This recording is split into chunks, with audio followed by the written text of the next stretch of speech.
Bom dia, meus queridos, bom dia, bom dia. Atenção, atenção aí, tudo bem, né? Primeiro período, filosofia jurídica, geral e jurídica, não é? Muito legal, meus queridos, atenção.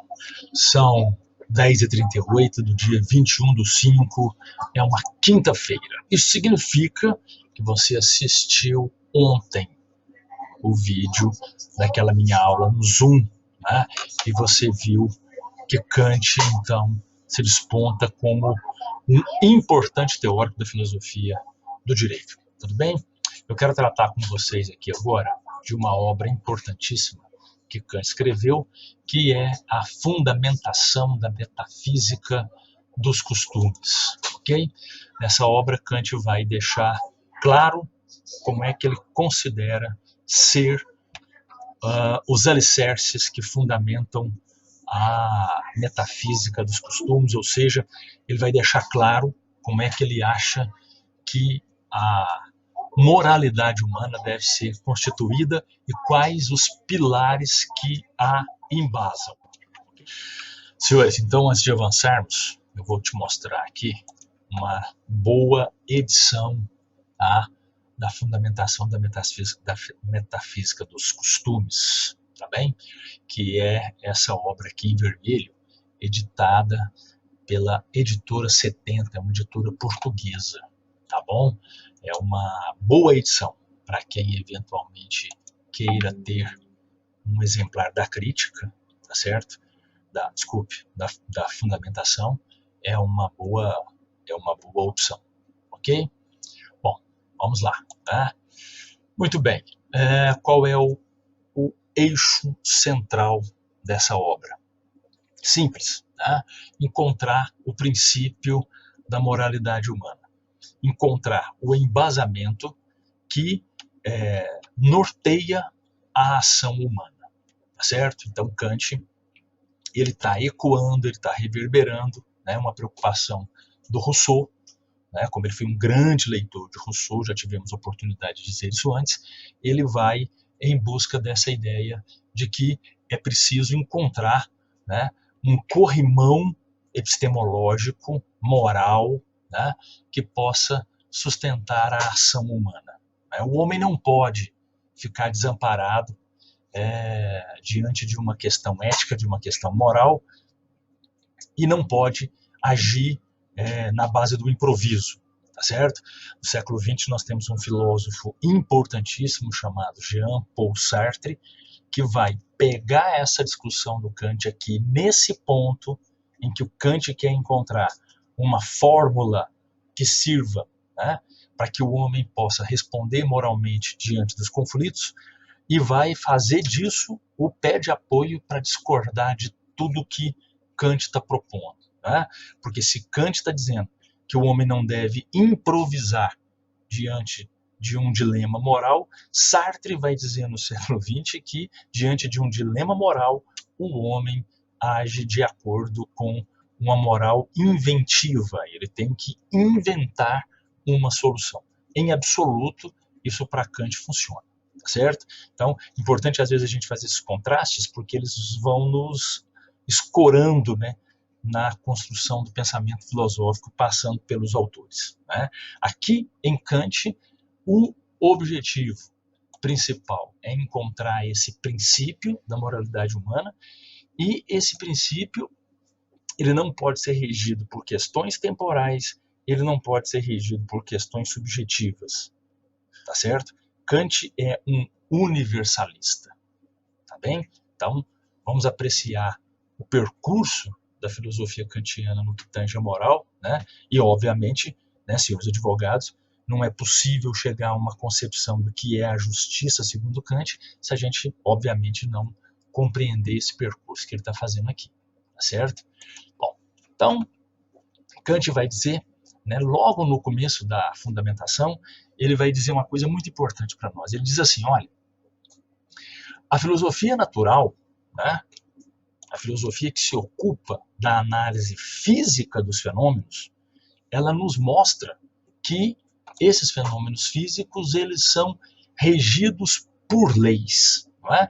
E um exemplo muito bom da gente pegar aqui para ver isso é a questão da lei da gravidade, né? Se eu jogar um objeto para cima, ele vai ao solo. Se eu jogo dois, ele vai ao solo, né? Se eu jogo um terceiro, ele vai ao solo.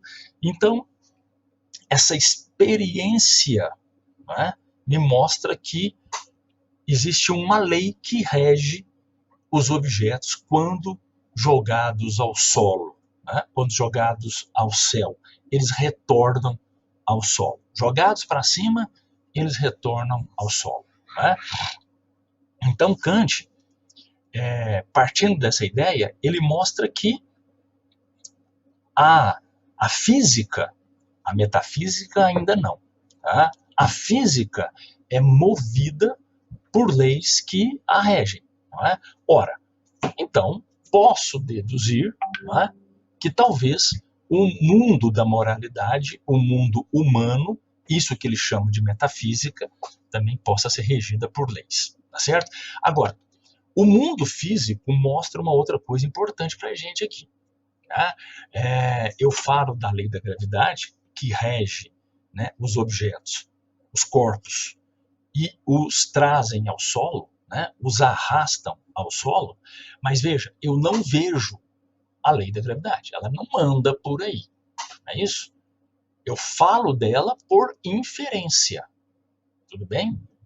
Eu infiro que haja uma lei que rege os corpos quando jogados para cima, tá certo? O que eu vejo? Eu vejo que eles vêm ao solo. A lei da gravidade vejo? Não, não vejo. Kant vai dizer assim, a lei da gravidade, ela é transcendente ao fenômeno físico, tá certo? E ele vai buscar, então, uma ética transcendente que rege os fenômenos metafísicos. Quando formos falar deles, por exemplo, a liberdade, né, a busca pela liberdade, ninguém a vê por aí. É isso? Ela em si não é um objeto dado, tá certo? Não é um objeto que eu posso vê-lo com os meus olhos. É isso? A busca pela liberdade é um fenômeno que eu vou inferir a partir da análise, não é, de uma determinada situação. É isso? Então, se alguém é preso injustamente, cerceado da sua liberdade injustamente, é preciso que eu recorra a um princípio, tá, básico da lei humana, da vida humana, que vai dizer que ninguém pode ser privado da sua liberdade de forma injusta ou injustificada. Ou seja, esse princípio, tá, ele é um princípio transcendente. Vejo o sujeito ser preso, vejo sê-lo algemado, vejo que ele é levado ao cárcere, não é? Mas o princípio é transcendente a isso, tá certo? Então é isso que Kant aprende observando os fenômenos físicos. Tudo bem? Muito bom. Tá? Pois bem, tá? Ora, então, nesse dado momento, os senhores já devem ter se perguntado, né? Quais são as leis que regem o mundo humano? Tá? Ora, se existem leis que regem o mundo físico, quais são as leis que regem o mundo metafísico? Tá bem? Por isso, buscar uma fundamentação, não é, metafísica dos costumes. Uma fundamentação física já foi feita pelos físicos. E ela se restringe ao mundo dos objetos inanimados. Não é isso? Agora, quais são as leis que fundamentam, que regem, que orientam o mundo do homem? Não é isso? Diante de uma escolha moral. Certo? O que rege? Eu te pergunto. Tá? A escolha de um médico que tem 10 leitos de UTI e ele tem 15 pessoas que almejam esses 10 leitos. Isso é uma questão moral dos nossos dias, não é? Trazendo Kant para hoje, fundamental para a gente pensar. Tá? Imagina o que se passa na cabeça de um médico, tá, sério, correto, é isso? Como os médicos todos têm se mostrado aí diante do caos que estamos vivendo, né? Aliás, aqui nosso registro, não é, de admiração profunda a todos os agentes de saúde que estão aí trabalhando enquanto nós estamos ficando em casa, né, senhores? É bom lembrar isso. Então, mas o que rege?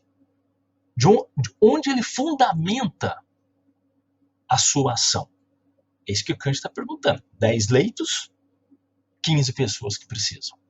Como escolher? Não é? Como, mantendo-se dentro do mundo da ética, da moralidade, escolher entre 15 os 10 que vão ocupar esses leitos. Tudo bem? Então é disso que se trata. Veja que a complexidade é muito maior. Não é? A complexidade é muito maior do que, claro, analisar as questões físicas. É isso? Por isso que o aluno pena muito para estudar física na escola, mas ele passa mal, não é? Quando ele tem que estudar a ética e a moral. Né?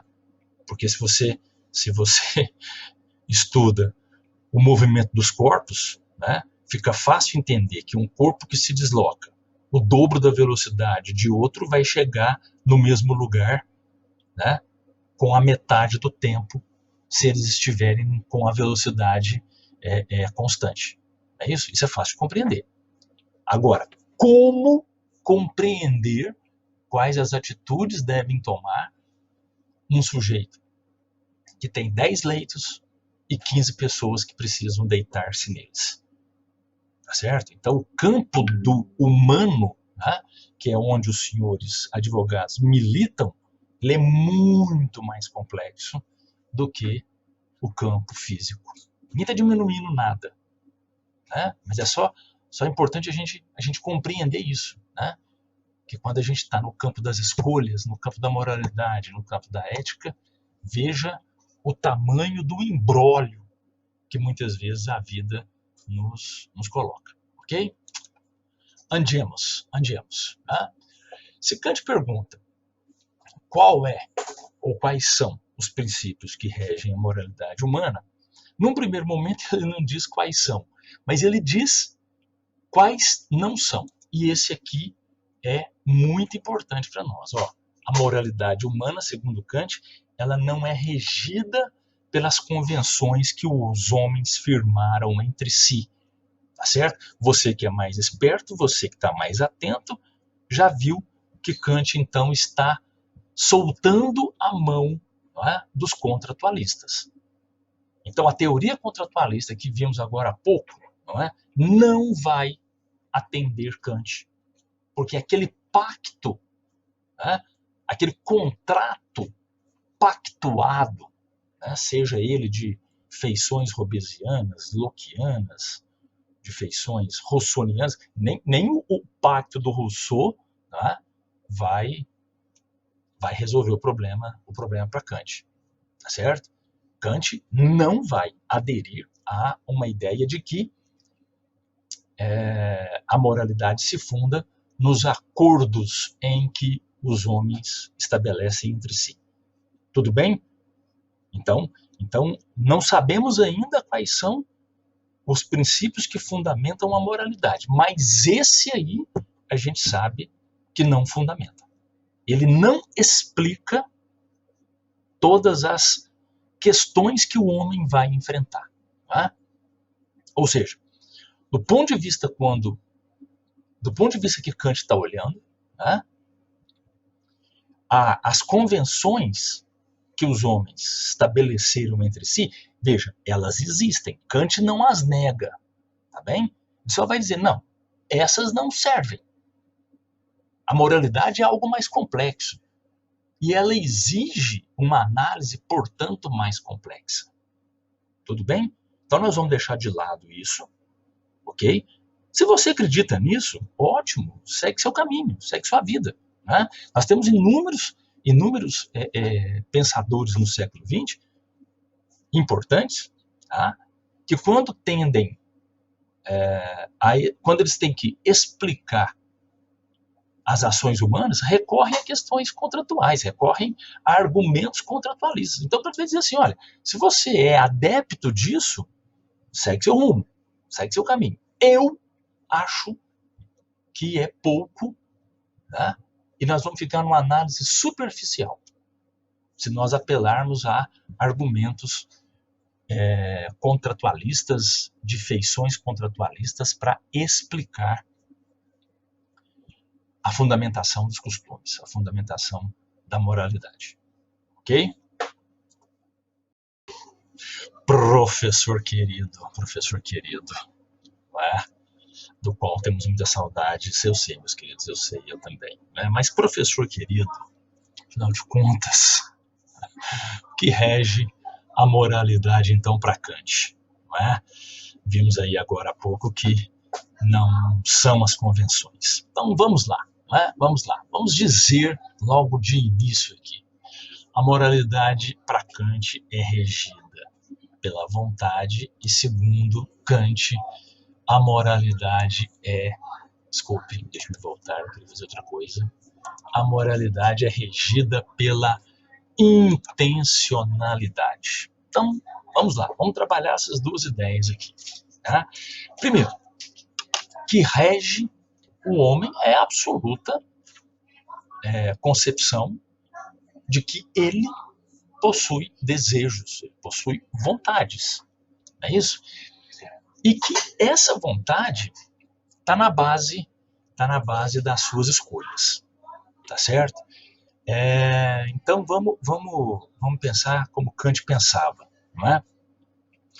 O homem ele possui questões que o atraem, não é?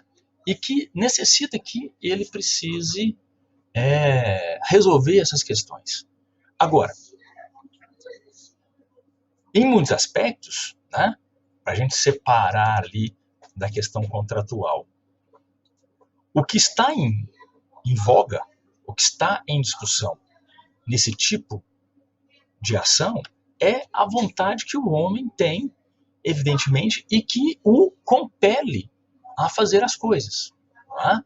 Ou seja, o que Kant está propondo, de algum modo, analisando uma certa antropologia filosófica, é dizer o seguinte: o homem ele é dotado de vontade e, consequentemente, ele é dotado de intencionalidades.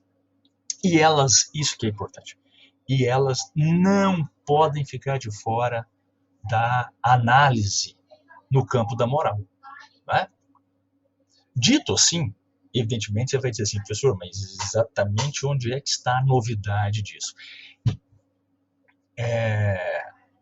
Porque a gente hoje trabalha, né, com essa ideia como algo consagrado, não é isso? Mas observe que se você for uma pessoa demasiadamente regida por convenções sociais, elas de alguma maneira atenuam as suas vontades e atenuam as suas intencionalidades. É como se eu dissesse aqui para vocês, ora, que eu estou aqui agora gravando essa aula, conversando com vocês, porque eu assinei um contrato ali com a Factus. Tá? Assinei lá um termo, né, que faz com que eu esteja aqui agora. Não é? Não, o que me faz estar aqui agora é algo para além disso. Tá? E Kant deu o nome de vontade a essa força. E mais, meu filho, aqui é uma coisa muito legal de estudar em Kant. Lá na fundamentação ele vai dizer: nada é mais importante do que um homem que age movido por boa vontade. Olha que interessante isso, e olha que questão importante da gente pensar. Não é?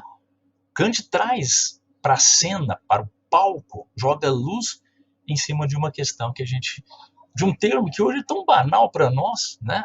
Faltou boa vontade, né, na hora de resolver tal coisa. Kant vai dizer: nada é mais forte, nada é mais impulsionador do que um homem que quer agir por boa vontade, movido pela boa vontade. É isso? Ora, e essa boa vontade, ela carrega uma intencionalidade. Eu vou materializar isso num exemplo para os senhores.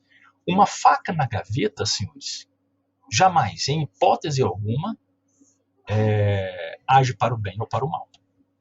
Não é isso? Parece óbvio, não é? Mas veja a força dessa obviedade. Uma faca na gaveta, uma arma na gaveta, não é? Uma bazuca na gaveta, certo?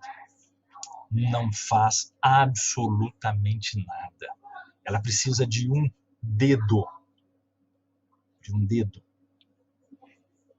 um mísero dedo, não é?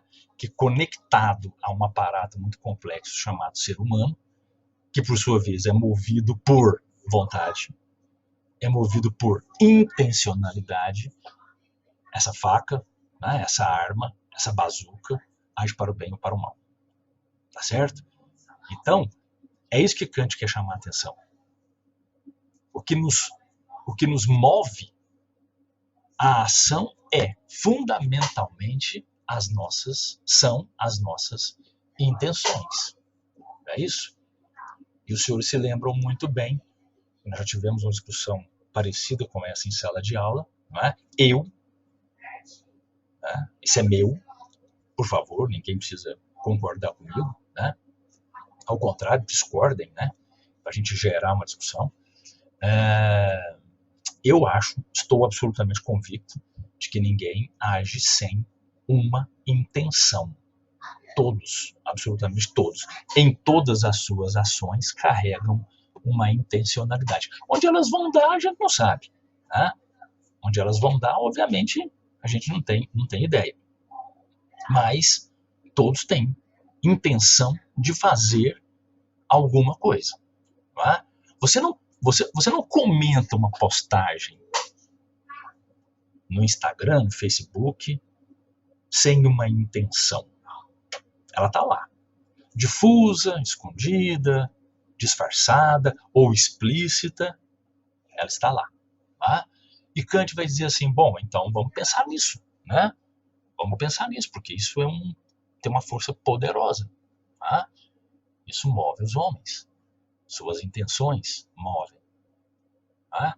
Torna uma faca boa, torna uma faca ruim. Não é isso? Então, uma tesoura é um instrumento que inaugura um hospital contra o Covid, e uma tesoura é um objeto que pode ser cravado nas costas de uma pessoa. Tá? Então veja, quais são as intenções que movem os homens.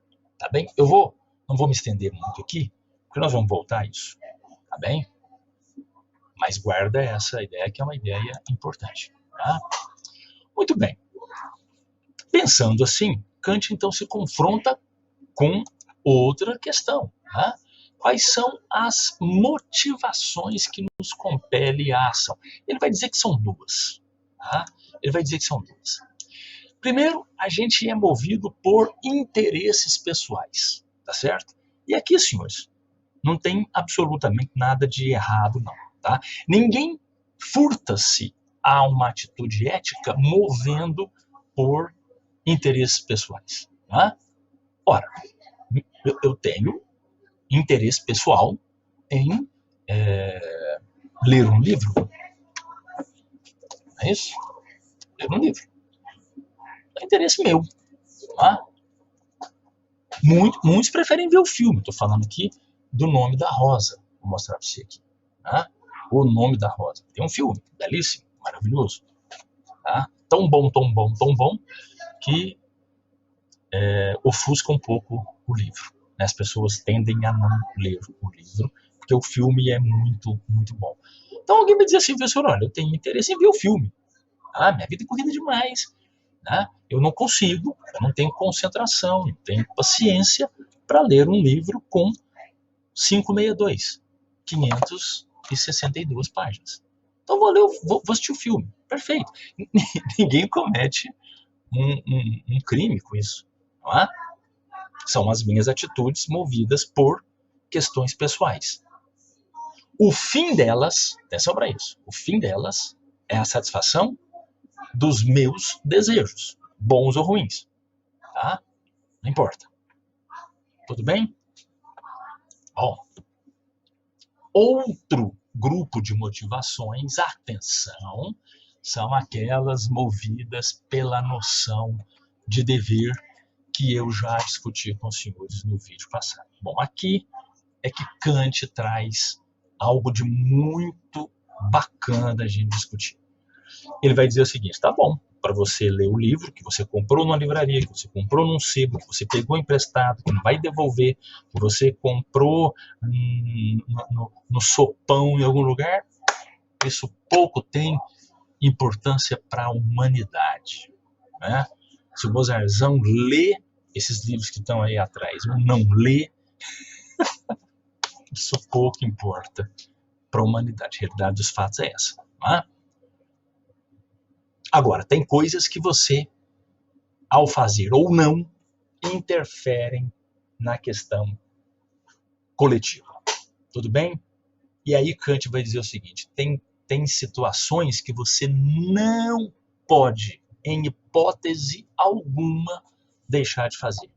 Eu vou te falar uma aqui, rápida, falar a verdade. Segundo Kant, nenhum homem, para o bom funcionamento da vida coletiva, atenção, deve deixar de falar a verdade. Isso é um dever. Não é uma questão que eu posso ou não fazer. É um dever meu, seu, nosso, falar a verdade. Exemplo que eu usei em sala. Os senhores se recordar-se-ão, né? O sujeito passa correndo, né, atrás de outro, com uma arma na mão, né? E ele te pergunta, você viu para onde aquele sujeito, primeiro que correu, para onde ele foi? Eu quero encontrá-lo. Né? Você sabe que ele vai usar a arma contra ele. Fala ou não fala a verdade? Tá entendendo, nego? Tá entendendo? Tá entendendo por que Kant separa os meninos dos homens? Porque nós estamos num campo que é muito complexo, duro. Né? Outro exemplo. Né? Não vou deixar você ir pensando se você vai falar a verdade ou não. Tá? Outro exemplo. Kant vai dizer assim, os homens não podem sofrer. Os homens não podem sofrer por atos banais. Não é? Então eu vou te propor uma questão. Nós estamos num país, né, desse tamanho, de dimensões continentais, dá para plantar tudo. E nós temos pessoas que morrem de fome. É moralmente aceito num país desse tamanho, né, que as pessoas ainda hoje não tenham acesso à comida? Não vem aqui me dizer que eles jogam comida fora, não vem aqui arrumar questões para a gente, né, fugir um pouco da discussão. A questão é, nego, nós vivemos num país que as pessoas morrem de fome. Moralmente é aceito? Eu que como 5 vezes ao dia, posso 5 vezes ao dia comer sem nenhum tipo de dor de consciência porque pessoas não comem? É possível? Ah? Então Kant está propondo essas discussões. Né? O que eu estou fazendo para que outro coma 5 vezes ao dia? O que eu estou fazendo? Certo? Então, é disso que se trata. Ou não vou fazer nada. Ou não vou fazer nada. Tá? Vou comer. Comer. Mas eu trabalho, o outro não trabalha. Tá? Tudo bem? Se isso te acalma o espírito, ótimo, acredite nisso. Tá? Isso não invalida o que Kant está dizendo. Que é um dever do homem, não é? Pensar no bem-estar dos demais. E um advogado, pela sua natureza própria, pensa no bem-estar dos demais. Ok? Muito bem, muito bem. Ok? Então, eis-nos aqui com a imperiosa necessária tarefa de definir o imperativo categórico. Não é isso, senhores? O imperativo categórico, então, é um dever, não é? Que se impõe ao sujeito na sua vida coletiva. Tudo bem? Deixa eu me retomar aqui, que não era isso que eu queria fazer, eu quero ficar aqui um pouquinho ainda, certo? Muito bem. Então, que fique muito claro isso, tá? Liberdade, falar a verdade, não é isso?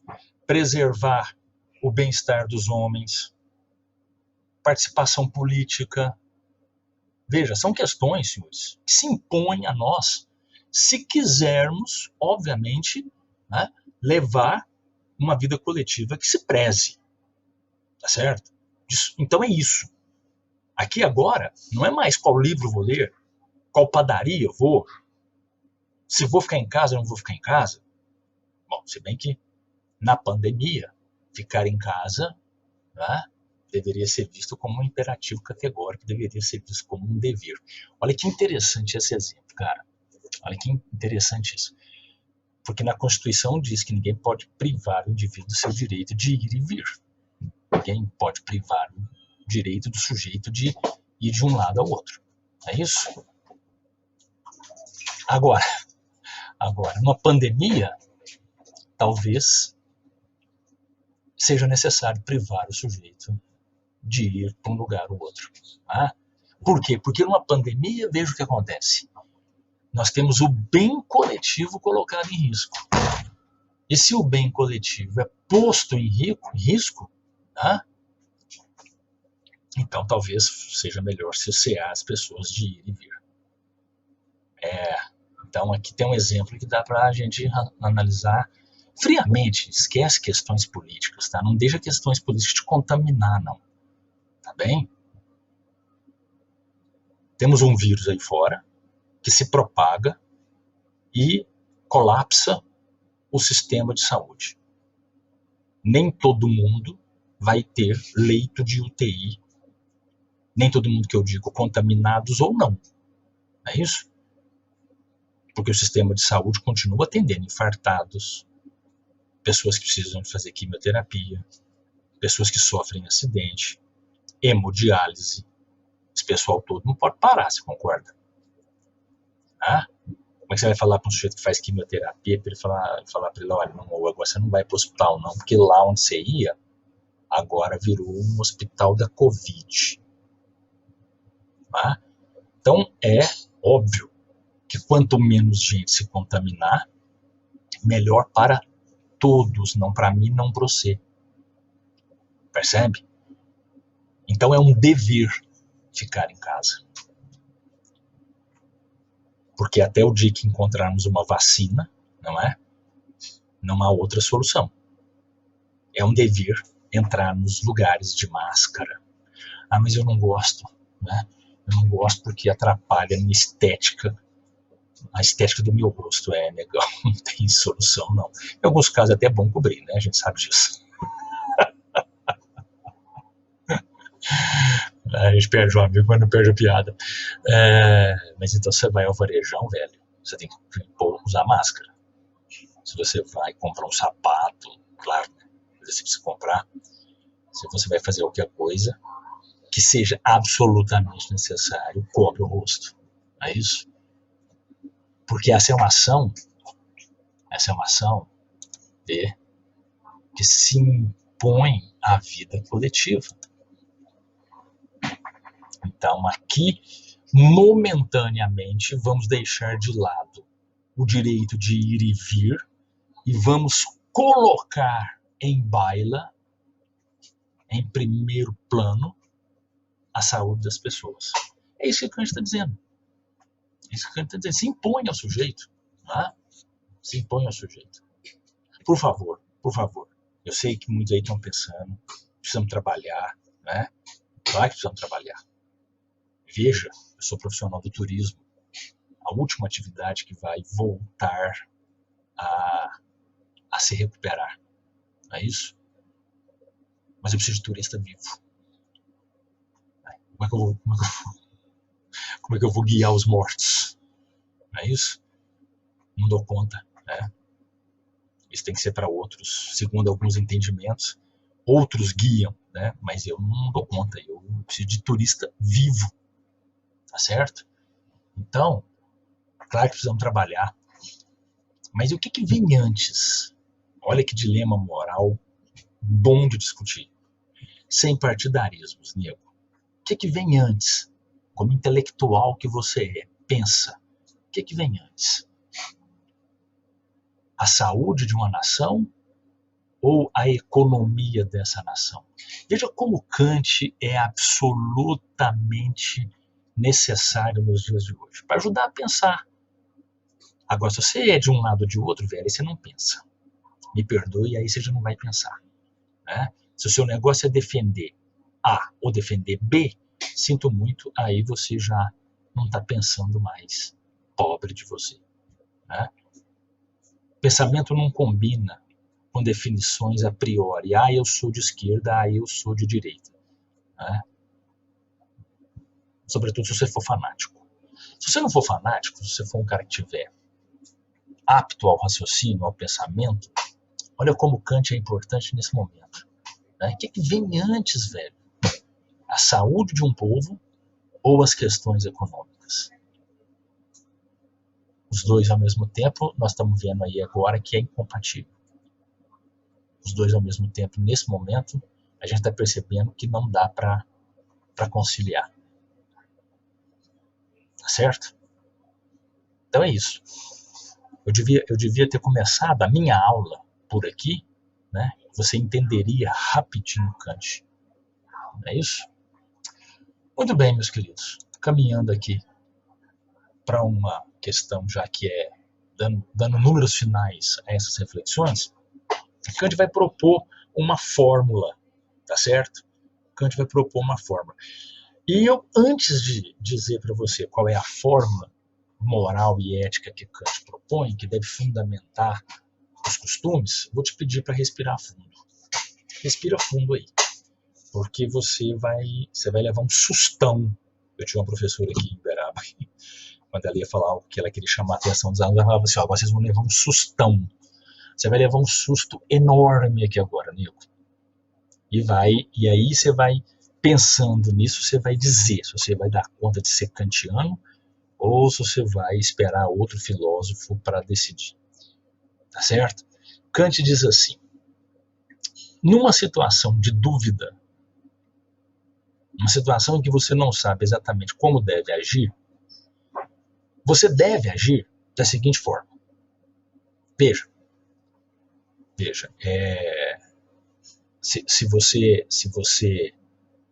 se você pode colaborar para que a fome ao seu redor diminua, você não tem dúvida, você colabora, certo? Se você não está colaborando, é porque você não é, segundo Kant, um sujeito muito apto às questões coletivas.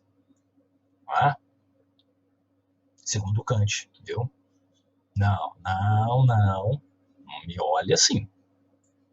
Não me olhe torto, tá bom? Porque, segundo Kant, aqui não tem dúvida. Ora, eu posso colaborar e não colaboro, é sinal, então, de que alguma coisa está errada. Mas tem outras situações que nem sempre é tão simples resolver se está certo ou se está errado. Tá? O caso do médico que tem 10 leitos e 15 pessoas que precisam deles. O caso do sujeito que tem num navio 100 pessoas e bote que cabem 50. Como é que faz? Salva-se quem? Salva-se quem? Os mais ricos, os mais bonitos, os mais inteligentes, os mais cultos. Bichão, quem se salva? Kant vai dizer assim, nessas situações, você deve agir, eu estou enunciando a máxima kantiana. Nessas situações, você deve agir de tal modo que a tua ação possa ser a ação do outro. Ou seja, o outro, ao ver o que você fez, pode reproduzir o que você fez. E o outro? e o outro. E de outrem em outrem, até que a sua ação possa ser uma ação geral, universal. Então é isso, velho. Então é isso. Escolha algo a fazer, desde que aquilo que você escolheu possa ser uma ação universal. É isso? Vou esperar você pensar. Porque isso aqui, cara, é muito complicado. Ainda mais no século XX individualista, ainda mais no século XX do qual nós somos herdeiros, de uma educação voltada para o eu, onde o outro está lá longe. Estou falando de todo mundo. Em regra geral, o outro está muito distante, né? Aí você toma contato com um cara dizendo que a tua ação, em caso de dúvida, deve ser aquela que o outro possa também usá-la e que, evidentemente, deve ser bom para ele. Claro, né? Isso é só a sua ação. Não pode ser a ação do outro, porque não é boa para ele. E nesse caso, se ela foi boa só para você, você não agiu em interesse do coletivo. O que você está fazendo é pensar única e exclusivamente em você, meu filho. Duro, hein? Eu vou te deixar aqui. Vou te deixar aqui, não é? Pensando nisso. Tá bom? Vou não. Tô brincando com você. Vou desenvolver um outro assunto aqui. Será em breve, né? É que Kant vai dar muita importância ao papel do jurista. Tá? O papel do jurista. Como jurista, ele queria dizer todo e qualquer homem envolvido com questões jurídicas. Tá certo? Para dizer o quê? Ora, para dizer que cabe a esse cidadão, né? Cabe a esse indivíduo que lida com as questões jurídicas estar atento a tudo que nós discutimos aqui. Um vigilante, um zelador, né? Como aquele que nunca descuida do ambiente jurídico. Como aquele que está sempre vigilante, né? Estou olhando meu tempo aqui, para as questões jurídicas. É você. Tá certo? Você. Você resolveu ser advogado, não é? Durma-se com um barulho desses. Ou seja, cabe a você. Mais do que a qualquer outro. Não só você, mas a qualquer outro. Não é? A nós cabe, evidentemente, uma série de coisas, nós que não somos advogados. Mas a você que resolveu ser advogado, cabe isso, segundo Kant. Zelar. Zelar dioturnamente para que o modelo jurídico não se esgote, não se desfaça pelos dedos. Não é isso? Que a lei não seja emborcada aos interesses, que as normas sejam aquelas que visam o bem público e que, portanto, a justiça que nós estamos aqui buscando, né, seja essa, a do bem coletivo, capitaneada pelo dever, capitaneada por aquilo que preserva a vida coletiva. Tudo bem? E não, evidentemente, por interesses particulares. Certo? Agora, quem melhor desenhou esse cenário, né, é esse sujeito que vocês estão vendo aí na tela, o nosso querido Immanuel Kant. Forte abraço a todos.